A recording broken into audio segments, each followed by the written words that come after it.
Today's Levantine Arabs, that's your Syrians, your Jordanians, the Lebanese, your Palestinians, they share close genetic ties to not only ancient ancestors from the Eastern Mediterranean, which is Greece and Turkey and the like, but also to ancient Canaanites from Egypt. A rich collection of myths, legends, and folklore developed in these lands, including the story of a fight between brothers. These brothers were named Baal and Mot, the progeny of the supreme god El. Baal ruled over the thunderstorms and weather, not unlike a certain Greek god, and his storms brought life-giving rain to the lands. In contrast, Mot ruled over death and stagnation. His very name means death, and it is in his jaws that life withers. He also might be likened to a certain brother of the aforementioned Greek god. So, Baal is somewhat fresh out of a fight with his other brother, Yam, god of the sea, which, you know, and is now king of the gods. He does not wish to share any of this power with Mot, but he is prudent and sends messengers to his brother in the underworld to attempt to dissuade a power struggle diplomatically. Mot is not amused by this and sends the messengers back with colorful threats about how he will devour Baal.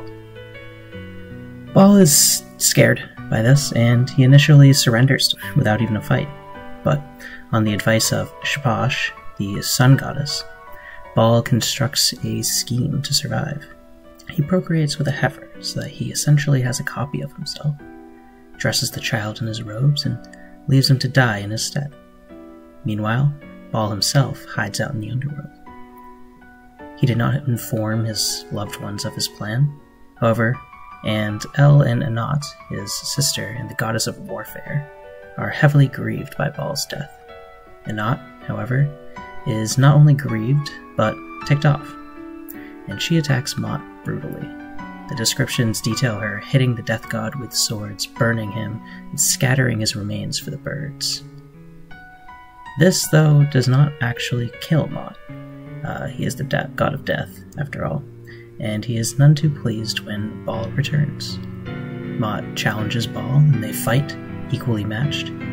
However, Shamash saves Baal's hide once again, telling Mot that if he continues to fight, El will hear and come to Baal's aid.